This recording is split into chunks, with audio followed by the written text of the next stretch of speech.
Secretary Rubio, thank you so much for sitting down with me at this critical moment for the nation, the world, and at this historic NATO summit. No, thanks for doing this. I know you have a very busy day ahead, so I'm going to dive right into it. I want to start with some of the reports overnight. CNN and the New York Times are reporting that early intel suggests Iranian nuclear facilities were not completely destroyed, and the Times is reporting that the nuclear program was only set back a matter of months. Now, look, I know it's obviously quite early. The president is vehemently denying the veracity of these reports, but can you give us, now that we've had a little bit of distance, the latest battle damage assessment? Well, I can't talk to you about intelligence. I can also tell you that intelligence leaks are one of the most frustrating things anywhere, not just because you got somebody who has access to this putting stuff out there, but because it's so often mischaracterized.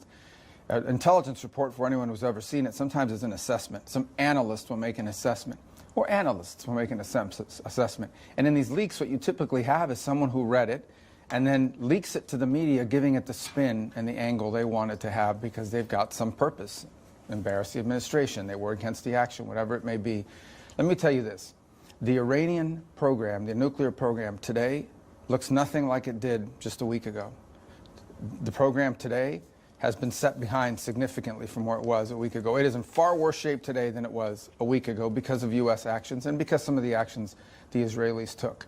So the bottom line is they are much further away from a nuclear weapon today than they were before the president took this bold action. That's the most important thing to understand. Significant, very significant, substantial damage was done to a variety of different components, and we're just learning more about it. Understand that most of the damage that occurred here in Fordo occurred deep underground. That's why we use penetrator weaponry to do that. So that's why I hate commenting on these stories, because often the first story is wrong and the person putting it out there has an agenda. And I would say that story is a false story, and it's one that really shouldn't be re-reported because it doesn't accurately reflect what's happening here. Do you have a timeline for when you will have a full assessment of exactly the damage that was Well, that's a difficult. This is a very unique target set because basically you drilled a hole into the ground with 12 incredible bombs and then went 300 feet into a mountain. So I don't think we're going to be sending anyone down the hole anytime soon into those mountains. So suffice it to say that we are very confident. And by the way, it's not just me saying this. The director of the IAEA, this is the line he used the other day. He said, the Iran nuclear program looks, there was before the attack and after the attack, and they're dramatically different things. That's his line, and he's an expert at this, not mine. So, but the most important thing here at the end of the day is they have less capacity today than they did just a week ago to rapidly produce a nuclear weapon behind the world's back and threaten the world.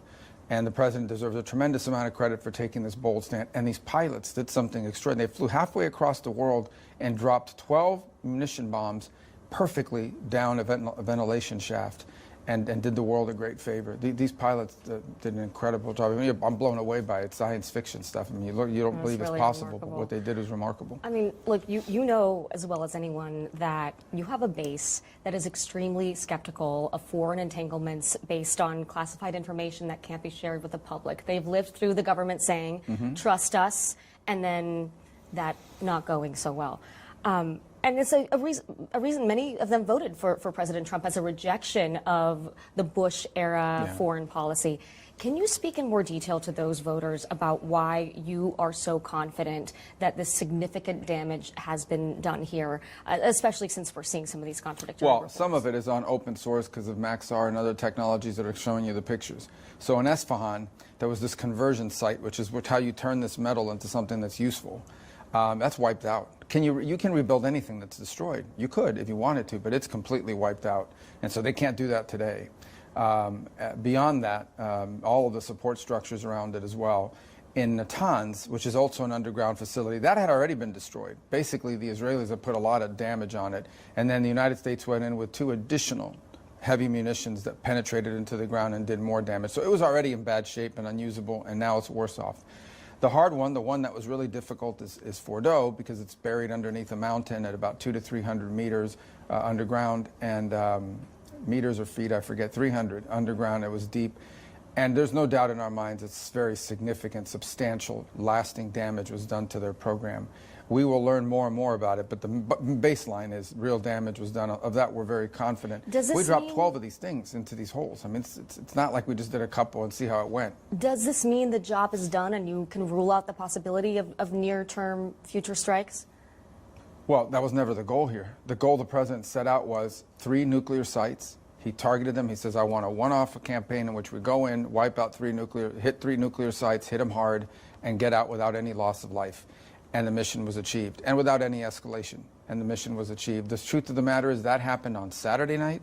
By Monday night, we had a ceasefire, so 48 hours later. So not only did this bold move by the president, and he deserves a tremendous amount of credit for taking this bold move, not only did this bold move have impact, but I actually think it helped end the conflict. It allowed Israel to say, okay, now the objectives that we wanted to see out of this operation have been achieved. And I think the president deserves a lot of credit. He had a defined mission, said this is what we're going to do. We're hitting 3 targets.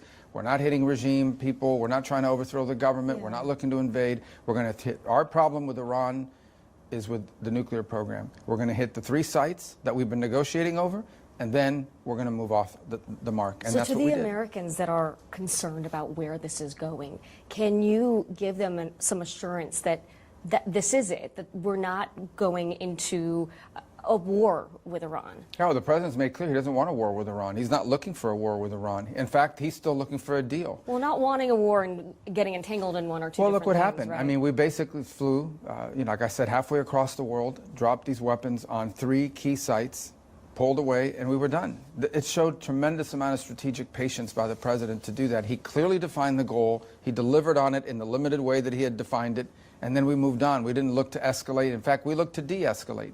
You saw they did an attack on one of our bases after warning us that they were going to do it. Nothing happened. President didn't respond. A few hours later, we have a ceasefire, and the war is over. Now, the ongoing problems with Iran remain. It's the regime. If the regime wants a civil nuclear program, we can negotiate that with them. If what they want is a nuclear weapon, that's not going to happen. And I think the president has proven that he's willing to act when he says he's going to do something. Regime change. Okay, some people in your party really want it. Some people really don't want it. The president has posted about it, causing a little bit of confusion about where he's at on this. So where is the president at? Where is the administration at on regime change? There should be no confusion about what the president said. What the president said is if the regime in Iran wants to keep spending money on terrorism, keep spending money on trying to get nuclear weapons, keep spending money on rockets to attack Israel, and not develop their economy or help their people, maybe there will be regime change because the people of Iran are going to get sick of them. It'll come from within, though. Yeah. That's not something that the U.S. it's not on the table for the U.S. to get involved in that. No, listen, the world is filled with regimes I don't like and the president doesn't like, and a lot of us wish didn't exist. The United States' job is not to go around and set up governments for every country.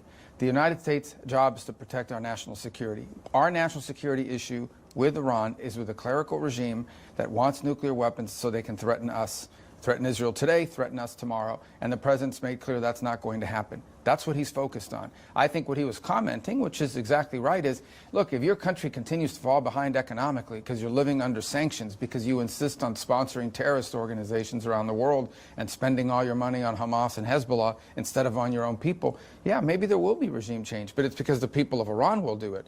But that's not our plan. It's never been our plan. He's never once talked about that being our plan. The plan here was very simple. Hit the 3 sites, the 3 nuclear sites, and get out. And he did it. No loss of American life. We lost, tragically, more Americans died evacuating from Afghanistan than were killed in this operation because the number in this operation were 0. Let's talk about the ceasefire. As of now, while we're talking, this situation is so fast-moving. It seems to be holding after some scolding from President Trump for some bad behavior on both sides.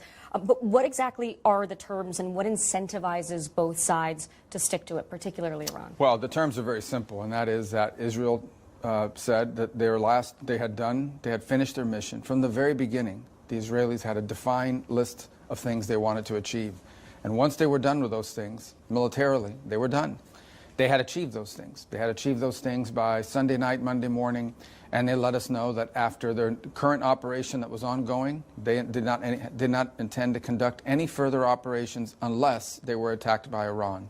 And it was at that point when the administration messaged that through intermediaries, the Qataris and others, that the Israelis had informed us that the current operation was their last operation unless they were attacked. And so the message was simple. If once they leave, I don't remember the time, it was maybe 3 a.m. Jerusalem time, once that was done, if Iran didn't hit back, Israel wouldn't hit back, and the war was over.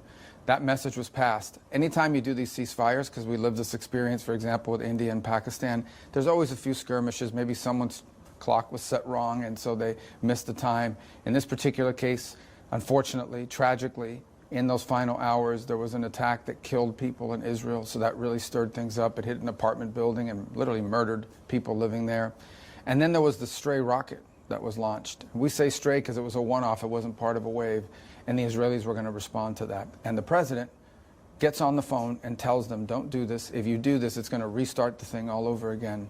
And the Israelis turned around and came home, and so now that's the understanding. He was frustrated. He dropped an F-bomb. I haven't heard that from him in public before. Well, whatever it takes. But the point is that, and look, and it was the right move on his part. He's the only person in the world that could have gotten those planes to turn around. And it was not an easy decision for the Israelis because they just had, I think at the time, the death row was up to 5 people in this building, beautiful people, beautiful family, young people that had been killed in that strike. So it was tough. But Israel had extraordinary success. I mean, they literally wiped out the upper tiers of their leadership. Their air defenses are gone. Iran can't defend their own airspace. So Israel was done because they had achieved their objectives. Speaking of something no one has done, a lot of presidents have wanted NATO members to spend more on defense. The big headline coming out of this summit is that the NATO countries have agreed to raise their defense spending to 5% of their GDP. You know, the president has had a tenuous relationship with NATO, with the EU as well. What do you think this new commitment from NATO will do to the relationship? What kind of impact will it have? Will it strengthen? It should strengthen it. I mean, I would call this the Trump summit because this really tracks back, I believe, to 2018 in the first administration. You've got his branding knack now. Well, I do. Okay. Well, yeah, I guess it gets catchy because the reason why is because in 2018, I believe it was at his first summit, maybe it was 2017, but a while back, in his first administration, he challenged NATO. He had a chart, and he brought out and he said, look at these countries, do a 0.9% of your spending on GDP. He embarrassed a bunch of countries. And it set in motion a series of events that pressured our European partners to spend more on defense. I get it. They've got these vast social safety network programs that they provide, and so every dollar you spend on military is money you're taking away from education, healthcare, all the stuff that people have come to benefit from in your government. And so these are tough decisions. But look where we are just a few years later. The combination of pressure from President Trump in his first administration, and then a full invasion and war in Europe by Vladimir Putin, has led now to virtually every country in every single partner in the NATO alliance pledging to get to that 5% mark, with the exception, unfortunately, of Spain, which has... What are you going to do about that? Well, it's a problem. I mean, it's a big problem. They claim they can do it for less, but Spain right now has deep internal political challenges. They have a left-of-center government that basically wants to spend very little to anything on military. And they've been recalcitrant. I think that's one of the topics the leaders are going to have to confront today. It's unfortunate. Spain is a country with capability. And is a contributor. I mean, they send troops, they're training troops, and they can do certain things. We have a presence there on the ground. But I don't think that the agreement that Spain has reached is sustainable, and frankly, it puts them in a very tough spot with regards to their other allies and partners. So NATO, I think, has the chance to be, if everybody lives up to their commitment, it's going to be a much stronger alliance with more capable partners, and frankly, allow the United States to still be a vibrant, strong member of it, the biggest member of it, but also reallocate resources to other parts of the world without taking away from the strength of the alliance. Another big moment today, the president will be meeting with Ukrainian President Zelensky. Right now, things only seem to be getting worse in that conflict. Recent weeks have seen some of the deadliest attacks on Ukrainian civilians since the war broke out. You've been part of these high-profile talks with Russian officials. What more at this point is the administration doing to apply more pressure on Russia here? Well, I don't think the term is, a lot of people like to say about pressure on Russia. Our sense of it is that the Russians are going to try to achieve in the battlefield what they've demanded in the negotiating table, which is certain territories at their administrative lines and the like. We think it's going to be a lot harder for them to achieve that than they think it's going to be. The truth is that in this year alone, since January, over 80,000 Russian troops have been killed, just since January. I think you compare that to the Ukrainian numbers are far less, so the death ratio is very bad, but Putin keeps feeding into the war machine. We'd like this conflict to end. It's bloody, it's destructive, it's nonsensical, but nonetheless, they have not shown a willingness to move forward. So we're going to continue to engage. The president's going to continue to engage. Look, Will the he? president... Because he said before he might walk away. Well, engage in the sense that it is an opportunity for us to make a difference and get them to the table. We're going to take it. He wants to see this war end.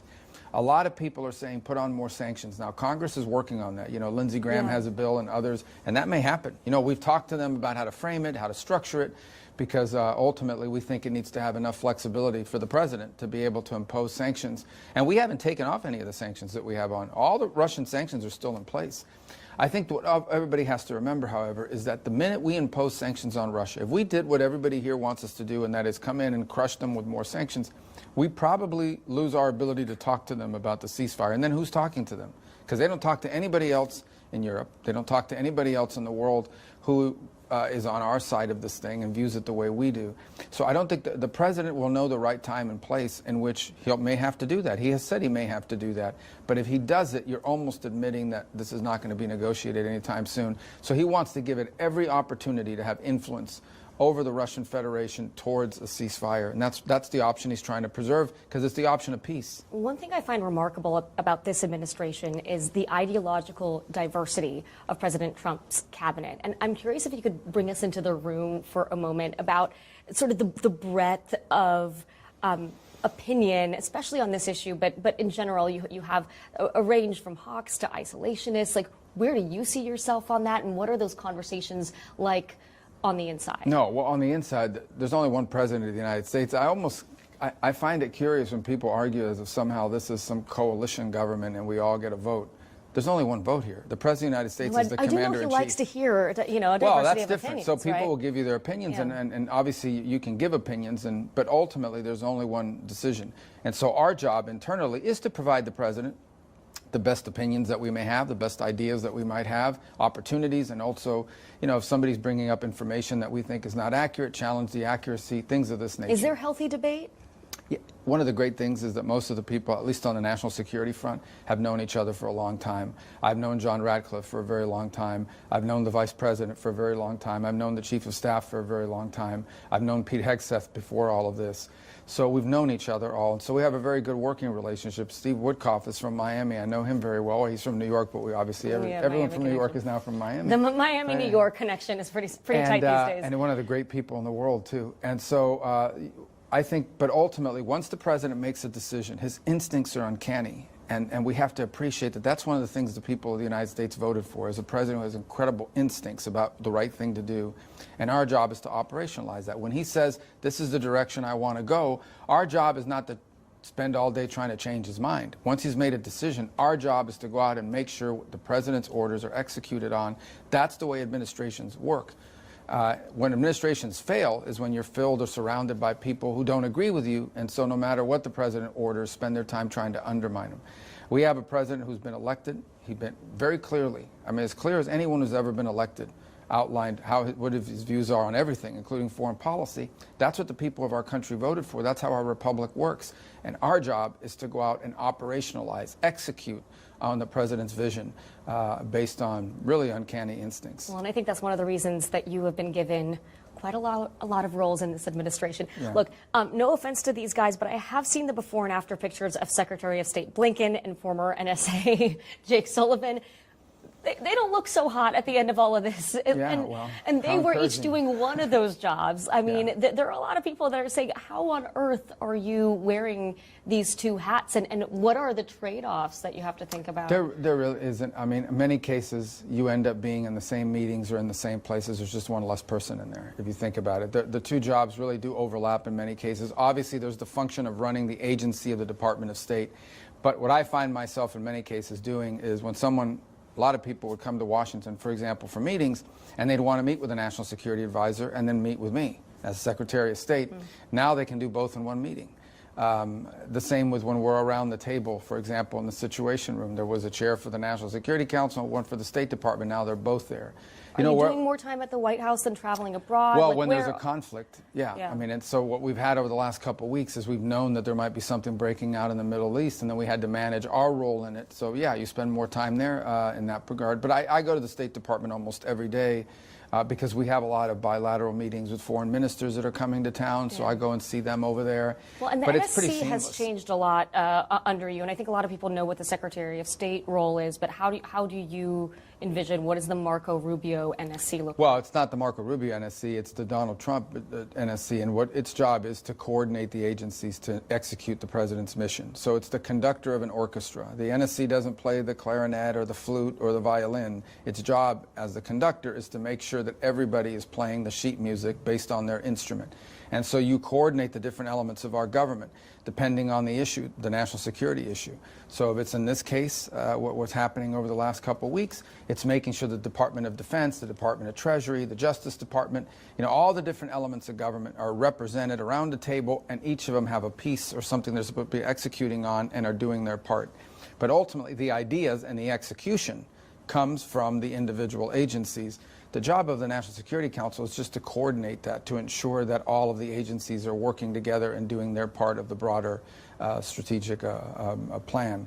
And and we have a great team at State too, so it kind of works seamlessly. It's worked very well so far, and I think the outcome proves it here with regards to what we've seen with Israel and Iran. And on that metaphor, I'll let you go to your conducting. Thank you so much, Thank you. Secretary. I really appreciate it. Thank you. Thank you.